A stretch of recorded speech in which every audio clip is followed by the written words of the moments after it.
Greg Braden, Sentimentos, Energia e Consciência. Sedona, Arizona, janeiro de 2009.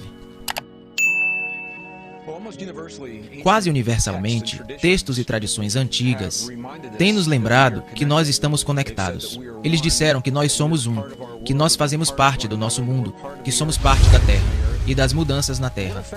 O que eu encontrei é que ao longo dos últimos 22 anos que viajei, praticamente em todos os continentes da Terra e conversei com pessoas de tradições e culturas tão diferentes, é que as pessoas realmente querem acreditar nisto. E elas gostam de acreditar que nós somos realmente conectados, mas elas precisam de uma razão para acreditar nisto. Nos últimos anos do século XX e agora nos primeiros anos do início do século XXI, a ciência, agora, está nos dando aquela razão para uma mente lógica fazer a conexão para ver como nós estamos relacionados e como nós influenciamos o mundo. E como, honrando esta conexão através de nossos corações, nós literalmente temos o poder de influenciar os muitos campos deste planeta, que sustentam a vida no mundo, sustentam a saúde e a cura do bem-estar dos nossos corpos. E é tudo sobre os campos magnéticos da Terra. Onde isto realmente ficou em foco foi em torno dos eventos de 11 de setembro de 2001. Foi durante aquele tempo que os Estados Unidos tinha como que 2 satélites. Eles chamam de GOES, G-O-E-S. Eu creio que eles foram chamados assim. Um posicionado no hemisfério norte, um posicionado no hemisfério sul. E as funções destes satélites é medir os campos magnéticos da Terra e mandar de volta leituras a cada 30 minutos. E essas leituras normalmente abrangem uma certa extensão, mais datada, em que os cientistas estão relativamente acostumados a ver nela. Foi em setembro de 2001 que os cientistas começaram a ver algumas leituras que estavam fora do mapa, fora da escala, comparado aos que eles viram no passado. E eles disseram: o que está acontecendo? O que poderia estar influenciando os campos magnéticos do planeta inteiro em tal grau que estávamos vendo estes picos grandes, que os nossos satélites estavam nos retornando? Nós nunca vimos isso antes. Eles colocaram em sobreposição os dados dos satélites com um calendário de dias e meses e juntamente observaram o que acharam. É que os picos estavam ocorrendo precisamente durante o momento do 11 de setembro de 2001. E ainda mais precisamente que o primeiro pico ocorreu 15 minutos depois que o primeiro avião atingiu a primeira torre do World Trade Center. Agora, o motivo pelo qual isto é tão importante para os nossos cientistas é porque, por 300 anos, a nossa ciência tem se baseado em 2 suposições falsas. A primeira suposição falsa é que tudo é separado de todo o resto, que o que acontece em um local não tem efeito algum em qualquer outro lugar, e se parece que tem efeito, é apenas uma coincidência. A segunda suposição falsa é que a nossa experiência interior, de pensamentos, sentimentos, emoções e crenças, não tem efeito algum no mundo além do alcance dos nossos corpos. Baseado nestas 2 suposições falsas, que têm sido aceitas por 300 anos pelos cientistas, eu admito o motivo que existiria uma desconexão. Quando eles estão olhando para os campos magnéticos da Terra, fazendo picos precisamente no momento em que as emoções humanas do planeta estão concentradas em um desastre, isto levou a uma série de estudos, e o resultado final destes estudos é que o que eles acharam é que as emoções humanas, especificamente os campos magnéticos, produzidos pelo coração humano durante certos tipos de emoções, que agora são documentados, se estendendo muito além dos nossos corpos no mundo físico, e agora a tal ponto que os nossos satélites,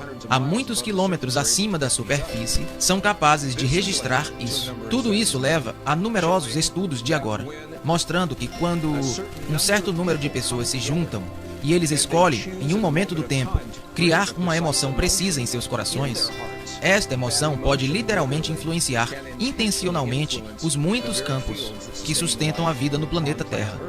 Estes campos estão agora envolvidos em tudo, desde a resposta imunológica dos humanos por todo o planeta, padrões de clima e tempo, ciclos de guerra e paz que são construídos para resolver problemas, são habilidades cognitivas. Todas essas coisas, que parecem tão diferentes umas das outras, estão todas ligadas ao nosso relacionamento com os campos magnéticos da Terra. Então, o que torna isto tão bonito é que todo ser humano no planeta é ligado ao campo, mas nem todo ser humano no planeta tem que estar conscientemente atento do seu relacionamento para se beneficiar daquilo que relativamente poucas pessoas vieram a compreender. E o resultado final é isto. Quando escolhemos sentir sentimentos que criam o que é chamado coerência em nossos corpos, Coerência é a qualidade da linguagem entre o nosso coração e o cérebro.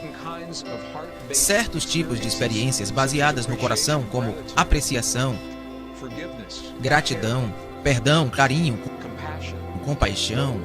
Esses são os entendimentos antigos que sempre foram ensinados nas tradições mais verdadeiras do nosso passado. E agora, nossa própria ciência está encontrando que essas mesmas tradições estão agora documentando este efeito muito real em nossos corações. Quando conseguimos sentir esses sentimentos nos nossos corpos, eles são refletidos dentro do campo e todo mundo se beneficia da experiência de relativamente poucas pessoas. A questão que surge frequentemente é se não conseguimos realmente medir a emoção humana. O que os cientistas estão documentando agora é o efeito das emoções sobre o campo do coração.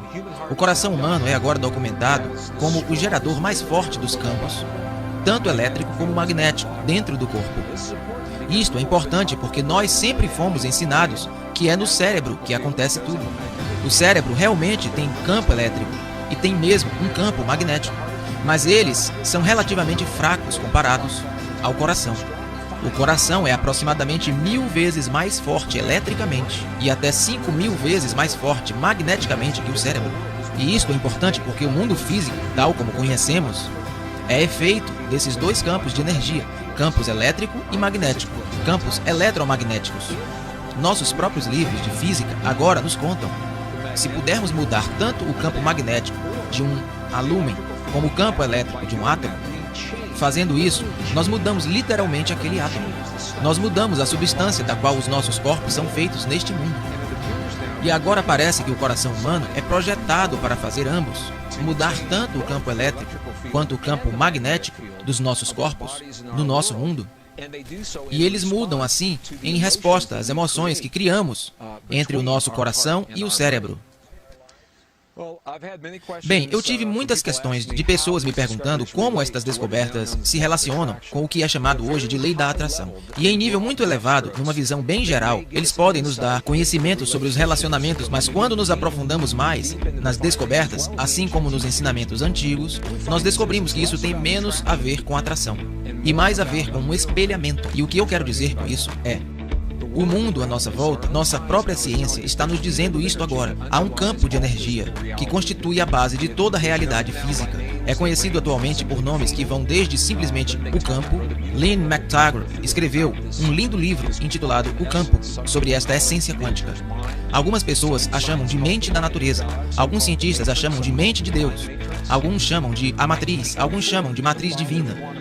Em 1944, o pai da teoria quântica, Max Planck, identificou este campo e ele o chamou de a matriz. É de onde veio este termo. O que nós agora estamos começando a entender é que nós criamos os sentimentos do que nós escolhemos experimentar em nossas vidas. Tudo, desde escolhas conscientes do relacionamento perfeito, abundância nas nossas vidas, ou as curas no nosso corpo, as curas nos corpos daqueles que amamos, que estes sentimentos estão criando os padrões dos campos magnéticos e elétricos nos nossos corações, que estão literalmente reorganizando a substância desta sopa quântica, desta essência quântica, permitindo que o padrão daquilo que afirmamos nos nossos corações se manifeste pelo mundo afora. Então, tem menos a ver com atração, cientificamente falando, e mais a ver com conscientemente criar o modelo dentro de nós, sabendo que a substância do universo irá se solidificar ao redor daquele modelo, no mundo à nossa volta, do que simplesmente refletir o que afirmamos. Em outras palavras, uma maneira muito simples de entender isso, e já ouvimos isso antes, é que devemos nos tornar em nossas vidas as muitas coisas que escolhemos experimentar no nosso mundo. Atualmente a ciência está nos dando razões muito boas para entendermos por que é assim. Quantos indivíduos seriam necessários para reivindicar estes sentimentos em nossos corações, para criar algum efeito no nosso mundo? E as ideias sobre isso estão mudando, voltando aos anos 70 e 80, passando pelo efeito Marish, os estudos da ATM, meditação transcendental. Foi muito bem documentado que existe um efeito entre a consciência humana e o mundo à nossa volta. Este efeito é conhecido, mas o que nunca pode ser documentado foi precisamente o que estava acontecendo dentro do corpo do indivíduo para criar este efeito. E foi naquela época que a fórmula foi criada. E a fórmula simplesmente estabeleceu que se conseguimos criar este efeito com um certo número de pessoas, a raiz quadrada de 1% de uma dada população, então teremos o efeito.